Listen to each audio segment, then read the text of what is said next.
parler ensemble d'influence, l'autre composante de l'influence est évidemment le storytelling. Savoir se raconter, savoir justement réussir à se mettre en valeur aussi, que ce soit sur les réseaux sociaux ou que ce soit sur scène. Pour ça, il y a des experts qui peuvent justement vous y aider.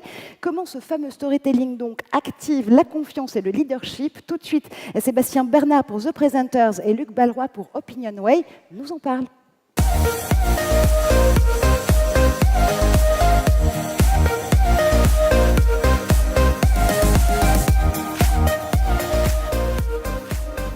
Bonjour. Bonjour. Bonjour. Bonjour à tous. Alors, personnellement, je ne résiste pas à l'occasion d'avoir le directeur général d'Opinionway avec moi pour faire un petit sondage avec vous, si vous êtes d'accord. Le plus rigoureusement possible, évidemment. Qui, parmi vous, assiste à au moins une présentation par semaine? Merci.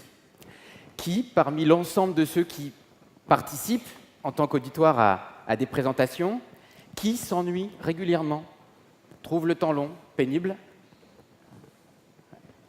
Je ne sais pas les pourcentages en direct. Fais un effort. Qui, malgré ça, considère que la parole est une opportunité rare de faire avancer les projets et les idées? Qui a envie de venir nous en parler?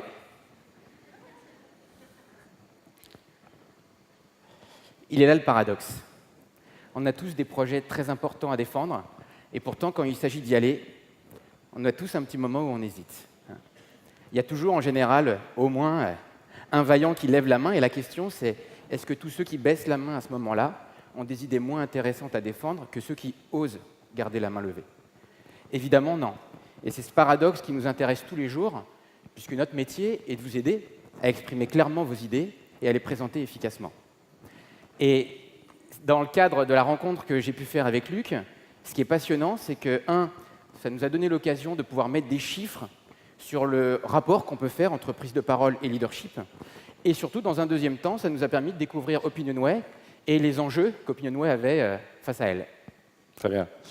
Alors, Opinionway, je ne sais pas qui nous connaît, j'espère qu'ils sont rares ceux qui ne nous connaissent pas.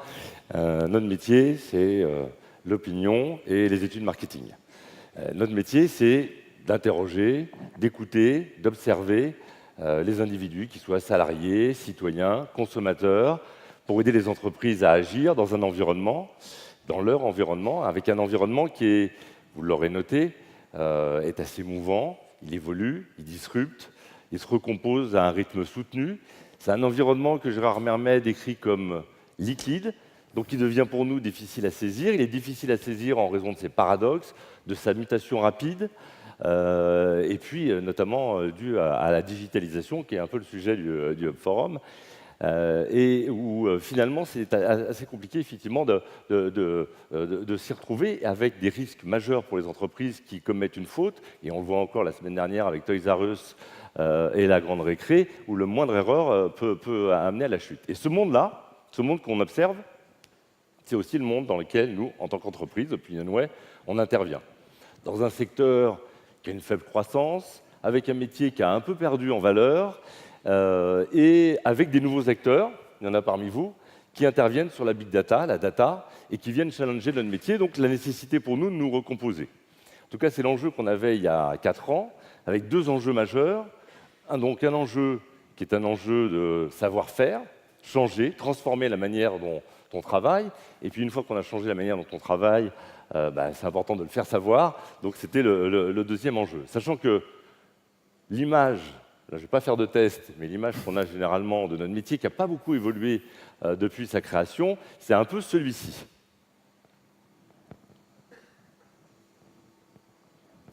Des célibataires CSP+, urbains, préfèrent les raisins secs aux abricots secs et autres pruneaux. Quel mélange à 82% avec des céréales riches en fibres.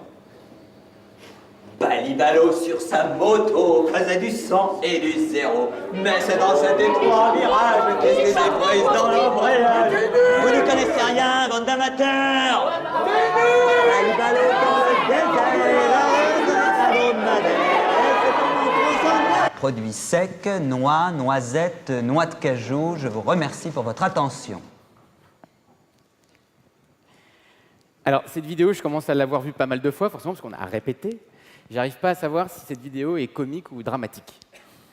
Parce que la réalité, c'est que cet enjeu-là, vous l'avez tous les jours, vos équipes l'ont tous les jours, parce que tous les jours, il y a des présentations qui vont changer les choses ou pas, qui vont transformer l'entreprise ou pas, qui vont vous permettre de vendre, de progresser commercialement ou pas. Et le principal frein qu'on a identifié, on lui a donné un nom, et on a appelé ça le syndrome du bon élève. Alors c'est bien d'être bon élève, hein. Et d'ailleurs c'est peut-être même pour ça qu'à un moment donné vous les avez recrutés. Le seul problème quand on se positionne à l'oral comme un bon élève, c'est qu'on se trompe d'objectif. On ne présente pas pour faire avancer les choses, on ne présente pas pour faire bouger les lignes, on présente pour montrer qu'on a bien travaillé. On présente pour justifier les choix qu'on a faits, en espérant qu'on va aimer ça. Et quand on fait ça, la seule chose qu'on arrive à faire, c'est avoir au mieux une bonne note, mais ce qui est sûr, c'est qu'on ne change pas les choses. Puisque plus on se positionne en bon élève, plus on positionne l'auditoire comme un juge qui va vous dire c'est bien ou c'est pas bien. Le problème avec le syndrome du bon élève, c'est que c'est une maladie dégénérative qui donne, avec quelque temps, ce qu'on appelle le syndrome de l'expert. L'expert aussi, il se trompe d'objectif. Alors des experts, vous en avez sûrement beaucoup chez vous, peut-être même en faites-vous partie, on le repère très facilement, il a une phrase qu'il répète tout le temps. Il dit tout le temps « c'est pas si facile que ça ». Vous en avez? Pourquoi l'expert se trompe d'objectif? L'expert se trompe d'objectif parce qu'il présente pour montrer à quel point ce qu'il fait, c'est compliqué. Et il en oublie que son vrai métier, c'est de se forcer à faire simple pour les autres. Alors, du coup, on n'a pas résisté à l'idée de demander à OpinionWay de donner des chiffres sur tout ça. Et donc, sachez qu'après une étude qu'on a menée sur 500 cadres publics privés, lorsque vous parlez dans vos organisations devant du public, sachez aujourd'hui qu'entre 30 et 60% des gens ne vous écoutent pas. Ça fait peur, hein? Au mieux, vous avez un tiers des gens qui ne vous écoutent pas. Et oui, tous ces ordinateurs qu'il y a devant et les téléphones, c'est pas pour prendre des photos de vous, hein, c'est peut-être pour faire autre chose. Et ça ne met pas seulement la pression sur ceux qui prennent la parole, ça met la pression sur la manière dont l'organisation manage la parole. Combien de présentations? Devant qui? Pendant combien de temps? Parce que sachez que lorsqu'on a interrogé ces cadres, ils ont été 20% à nous dire que généralement, ils se rendent compte dans les premières minutes qu'ils ne sont pas concernés par la présentation. Alors, un petit coup de main pour chez vous, si vous voulez repérer un bon élève et un expert. En général, ils ont les mêmes slides. C'est quelque chose comme ça. Alors, on a en général en haut un titre extrêmement signifiant, contexte, chiffres clés, objectif, des choses qui disent énormément de choses. Hein. On a toute une démonstration, des fois qu'on nous dise qu'on n'a pas travaillé. Hein. On a tellement bien travaillé qu'on a des chiffres, alors on les montre. On voit bien que c'est indigeste, on finit par caler une petite image par-ci, par-là. Hein. Et comme on a bien compris qu'on avait dilué l'idée, on essaie péniblement de la signaler sous une flèche. Ça, c'est dramatique. Hein. Et c'est ce qui fait qu'au final, les idées, elles se terminent là. Le Death by PowerPoint, c'est quelque chose, au-delà de la blague, d'extrêmement concret. C'est pour nous le cimetière de toutes les bonnes idées qui n'ont jamais vu le jour, juste parce qu'on n'était pas suffisamment prêt le jour où on a eu l'opportunité de les défendre. Alors pour éviter que nos conclusions se terminent là, dans le cimetière des bonnes idées, on s'est reconnecté sur ce qu'était notre idéal, ce qui était la valeur de notre métier, ce qui nous animait, ce qui était notre conviction. Et on est arrivé effectivement à cette mission qui est de dire, qui est ambitieuse, j'allais dire assez ambitieuse, mais en fait elle est sacrément ambitieuse, rendre le monde intelligible pour agir aujourd'hui, imaginer demain. Cette mission, elle nous a amené à décliner 3 gros enjeux de transformation. Le premier, c'est accompagner les entreprises sur leurs enjeux d'innovation. On a monté pour ça un pôle dédié à l'innovation et au design thinking. Collecter de nouvelles données, c'est nous ouvrir au champ des données qui sont aujourd'hui autres que celles que nous produisons nous-mêmes, celles que laissent les individus sur le web, via le web listening, celles que l'on laisse tous par nos empreintes numériques, celles qui font partie de vos fichiers.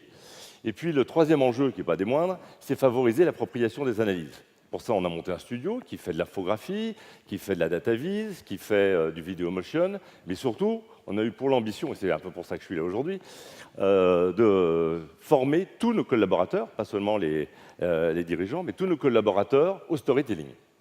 Et alors, notre premier défi, ça a été d'accompagner une prise de conscience, qui consiste à dire qu'à chaque fois qu'on prend la parole, on ne présente pas pour informer. On ne présente pas pour informer. Certains d'entre vous ont des doutes et considèrent que si, de temps en temps, quand même, on a quelques informations à présenter, hein, bah, sachez que, du coup, si vous considérez que votre boulot, c'est d'informer, ça veut dire que votre boulot, c'est ça. On a ici une hyper expert hein, dans son métier. On a un très beau super de slide avec effet 3D et plein de bullet points. Bah ouais, parce que j'ai plein d'informations à vous donner, même l'information qui ne vous concerne pas. Et pourtant, bizarrement, on écoute la météo. Et en fait, si on écoute la météo, ce n'est pas pour la météo. Ce qui nous intéresse, ce n'est pas le chiffre. Ce qui nous intéresse, c'est comment on va s'habiller demain. Ce qui nous intéresse, ce n'est pas l'information, c'est ce que va changer l'information. Et ça change tout. Je ne suis pas là pour vous donner des chiffres, je suis là pour vous expliquer ce que ces chiffres vont changer chez vous. Ça veut dire que l'objectif n'est pas de donner des informations, l'objectif, c'est de partager des idées qui vont changer les choses. Et derrière toutes vos présentations, il y a des idées. Et c'est ce que va changer ces idées qui est intéressant pour les gens qui vous écoutent. Et c'est ce travail-là qu'on a fait avec les équipes d'OpinionWay, qui consiste, une fois qu'on a une idée, de se dire quelle est la meilleure histoire possible à raconter pour faire adhérer mon public au changement que va provoquer mon idée. Quelle est la meilleure histoire possible à raconter pour leur donner un rôle qui va leur donner envie, même si c'est dur, même si là, ils n'avaient pas envie, de participer quand même. Et le Hub Story, c'est l'outil qu'on a créé il y a 5 ans pour construire des histoires. Alors le Hub, hein, agréger, diffuser, agréger les bonnes pratiques pour diffuser la bonne parole. Et c'est devenu aujourd'hui un process pas à pas qui vous permet de transformer les idées en histoire. Et plus spécifiquement pour des équipes, les études en histoire. Alors ça paraît simple hein, comme idée, mais il faut savoir que dans notre métier, il y a une culture qui est la culture de l'exhaustivité et qui se drape derrière le manteau de l'impartialité et de l'objectivité. Il fallait changer cette culture en une nouvelle culture qui est celle de la sélection de l'information au service d'une ambition qui est de faire passer les messages essentiels. Et donc, du coup, d'amener une véritable transformation dans notre métier qui a un enjeu managérial, de faire en sorte que nos Bac+5, on utilise la quintessence de leur cerveau, non pas pour faire des graphiques, mais pour livrer de l'analyse. Alors, pour ça, on a fait appel à ce présentateur, on a eu la chance, on n'a pas le temps, je pourrais vous raconter qu'on s'est déjà essayé à d'autres méthodes, mais on a eu la chance de rencontrer ce présentateur qui habite à 2 portes de chez nous, c'est un peu le hasard. Et dans la méthode que je ne vais pas vous dévoiler, sinon Sébastien m'en voudrait, il y a 2 cartes moi, que j'aime bien, qui sont la carte de la promesse du changement et la carte de l'idéal. Et ces 2 cartes-là, elles changent réellement les choses puisqu'elles obligent chez nous, nos collaborateurs, à penser à la stratégie et aux enjeux stratégiques de nos clients et non plus seulement en objectif d'étude. Alors, puisque le temps nous a un peu compté, je pense qu'on va vite aller sur les conclusions. Qu'est-ce que nous a apporté? Ça nous a apporté plein de choses, hein, ce passage au storytelling, mais il y a 2 choses essentielles que ça a apporté. Le premier, c'est la création d'un langage et d'une culture commune. Chez nous, je vous l'ai dit, on a ouvert le champ des données, donc il y a des gens qui font de la big data, il y a des gens qui font du SMR, des gens qui font du Kali, il y a des gens qui font de l'ethno, il y a des gens qui font du quanti. On multiplie, on hybride tout ça, mais notre client, il n'attend pas qu'on lui raconte ce que chaque truc lui donne comme information. Il attend une histoire globale, il attend une syntaxe, il n'attend pas de la parataxe. Donc ça, c'est la première chose. Et la deuxième chose que ça nous a apporté, et qui n'est pas des moindres quand on est une marque employeur, c'est effectivement de faire en sorte qu'on renforce la valeur individuelle de nos collaborateurs et qu'on améliore leur leadership, permettant à la fois d'être plus attractifs sur le marché pour les recruter et aussi pour les fidéliser. Et ça, c'est un enjeu extrêmement important et que je surveille avec 2 indicateurs, qui est la satisfaction de nos clients depuis qu'on fait ça, et le deuxième, c'est la satisfaction de nos collaborateurs à être chez OpinionWay, 90-88. C'est 2 éléments importants, parce que ces 2 éléments-là, ils témoignent, de la confiance de nos collaborateurs dans le fait d'être dans la bonne entreprise, et 2, de la confiance de nos clients. C'est ça qu'on a fait au final, en conclusion, c'est de transformer des experts en des leaders d'opinion. Le leader d'opinion, ce n'est pas le plus gros, ce n'est pas le plus fort, c'est celui qu'on écoute, parce que son avis est important. Alors, On va maintenant juste finir par une petite histoire, parce que vous allez partir chez vous et vous allez vous demander, tiens, comment je me forme moi, comment je forme mes équipes, c'est compliqué, il faut des budgets, il faut du temps. Je vous raconte l'histoire d'un directeur financier qui, un jour, se rend compte de combien coûte la formation. Et il décide d'aller voir son directeur général, bon, il s'affichera un jour, d'aller voir son directeur général et de lui dire, qu'est-ce qu'on va devenir si on les forme et qu'ils s'en vont? Et le directeur général lui répond, mais qu'est-ce qu'on va devenir si on ne les forme pas et qu'ils restent? Merci.